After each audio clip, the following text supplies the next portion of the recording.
शुरू अल्लाह के नाम से जो बड़ा मेहरबान नहायत रहम करने वाला है। इस दुनिया में जो इंसान भी पैदा हुआ है वो सब के सब प्यार के मोहताज है। वो किसी ना किसी शख्स से बहुत ज़्यादा प्यार करते हैं, वो किसी ना किसी रिश्ते से बहुत ज़्यादा प्यार करते हैं, मर्द हो या औरत हो। प्यार के बगैर किसी भी इंसान की ज़िंदगी कंप्लीट नहीं होती। लेकिन ये प्यार दो तरह का होता है। कुछ लोग इस तरह से प्यार करते हैं कि वक्त के साथ साथ वो प्यार जो है वो मध्यम पड़ता जाता है और ज़रूरियात जो है वो आगे आती जाती है। दूसरा प्यार होता है कि जैसे जैसे वक्त गुज़रता है वो प्यार बढ़ता जाता है। उस प्यार की खातिर इंसान बहुत कुछ करता है, चाहे उसे दिन में तारे नज़र आ जाएं, लेकिन वो अपनी अचीवमेंट्स की तरफ देखता रहता है, उसके लिए कोशिश करता रहता है, उसके लिए एफ़र्ट करता रहता है ताकि अपने टारगेट को अचीव कर सके। और कर किसके लिए रहा है? अपने प्यार के लिए। वो प्यार किसी का भी हो सकता है, वो बीवी से भी प्यार हो सकता है, वो माँ बाप से भी हो सकता है, वो अपनी फैमिली से भी हो सकता है और अपनी औलाद से भी हो सकता है। लेकिन सबसे ज़्यादा ख़तरनाक प्यार जो है वो औलाद का होता है। पहले नंबर पे औलाद है और फिर उसके बाद बीवी का नंबर आता है, क्योंकि औलाद हमारे जिस्म का हिस्सा है और हमने उसको बचपन से लेकर देखा हुआ होता है, पाला हुआ होता है। उसको इस उम्मीद पर और इस यकीन पर हम लोग जो है पालते हैं कि ये बड़ा होगा तो हमारा दोस्त बनेगा, हमारा साथी बनेगा। जिस तरह से हम आज इसकी केयर कर रहे हैं, सेम इसी तरह से वो भी हमारी केयर करेगा। हम उसके लिए सब कुछ बना रहे हैं। ये घर किसका बन रहा है? मेरे बेटे का बन रहा है। ये जहेज़ किसका बन रहा है? मेरी बेटी का बन रहा है।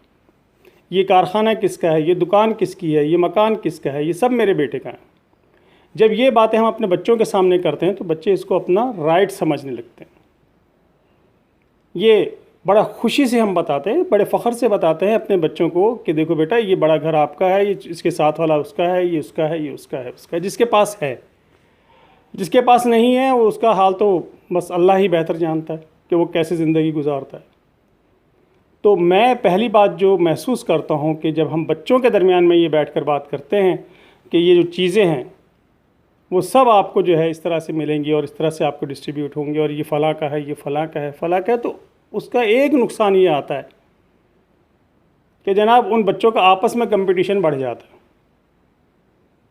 अब वो कहते हैं जनाब बड़े भैया को या छोटे भाई को तो बहुत अच्छी चीज़ मिल गई, मुझे अब्बा ने इस तरह से नहीं दी, मुझे अब्बा ने ये चीज़ बना के नहीं दी, मैंने तो अपनी शादी का ख़र्चा भी खुद किया, अब्बा ने छोटे भाई की शादी भी खुद की।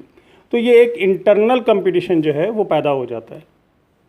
हम आप इसको महसूस भी नहीं करते क्योंकि हम पेरेंट्स हैं, लेकिन बच्चों में ये फ़र्क बहुत ज़्यादा होता है। उन्हें फ़ील होता है कि देखो उसे तो ये दे दिया और मुझे ये दिया, या उसे कम दिया या मुझे कम दिया, उसे ज़्यादा दे दिया, उसे अच्छी चीज़ दे दी और मुझे निस्बतन कम अच्छी चीज़ दे दी।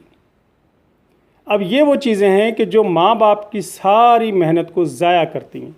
जब माँ बाप दोनों मिलकर ये एफ़र्ट कर रहे होते हैं कि हम अपने बच्चों के लिए कुछ बना के रखें, हम अपने बच्चों को कुछ दे कर जाएँ इस दुनिया में, उन्हें वो कमी महसूस ना हो कि जो कमी हमने देखी है, तो हम अपनी तमाम एफ़र्ट इस काम पे लगा देते हैं। लेकिन बच्चे आपस में इस कंपटीशन में होते हैं कि जनाब उसे ज़्यादा मिल गया और मुझे कम मिला।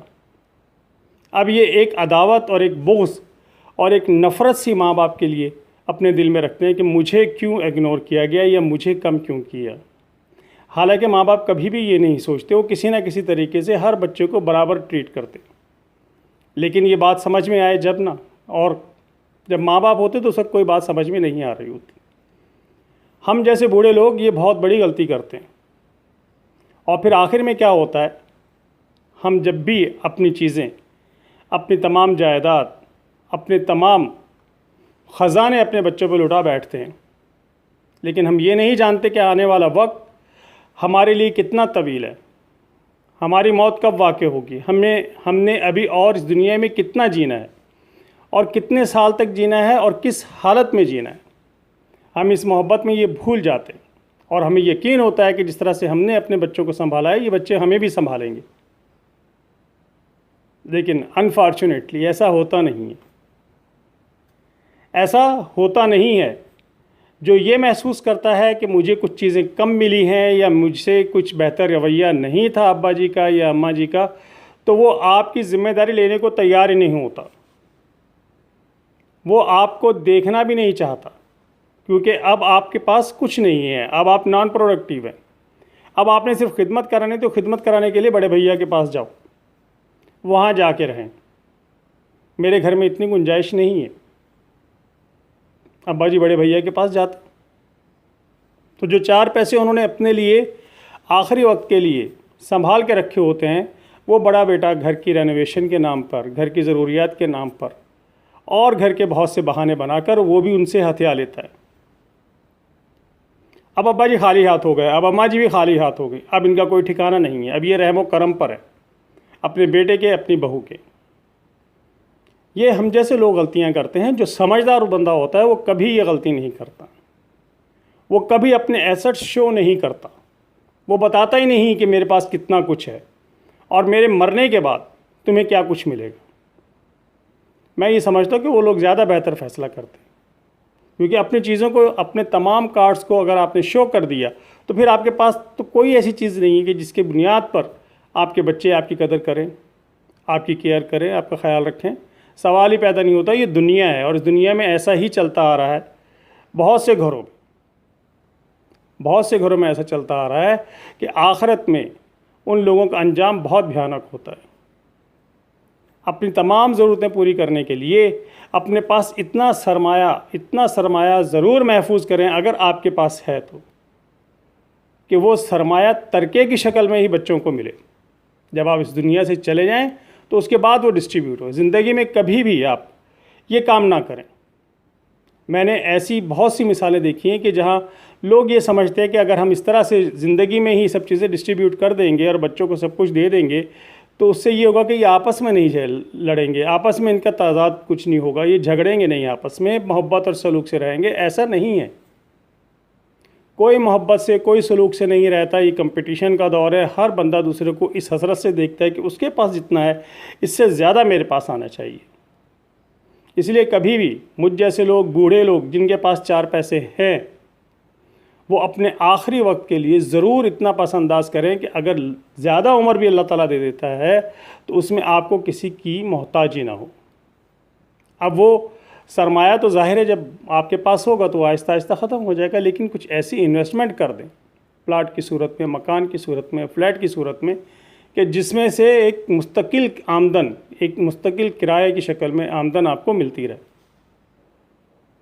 और उस प्लाट का, उस मकान का, उस फ्लैट का ज़िम्मेदार या हकदार वो शख्स होगा जो आखिरी वक्त तक आपकी खिदमत करेगा। मेरी बात बहुत से लोगों को बुरा लगेगी, बहुत से लोग कहेंगे नहीं ऐसा नहीं होता, हम तो, हाँ यकीन बहुत अच्छी बात है। अगर आप समझदारी से काम ले रहे हैं, आप मोहब्बत में पागल नहीं हो रहे अपनी औलाद के और अपनी बीवी के, और अपना सारा सरमाया उनके हाथ में नहीं दे रहे, तो आप यकीनन समझदार हैं। लेकिन अगर ये दे रहे हैं या देने वाले हैं तो खुदा के लिए ये काम कभी ना कीजिएगा।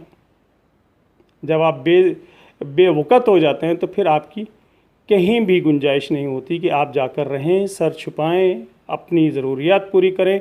उसके लिए ना छोटा बेटा, ना बड़ा बेटा, ना मंझला बेटा, ना भाई, कोई भी काम नहीं आता।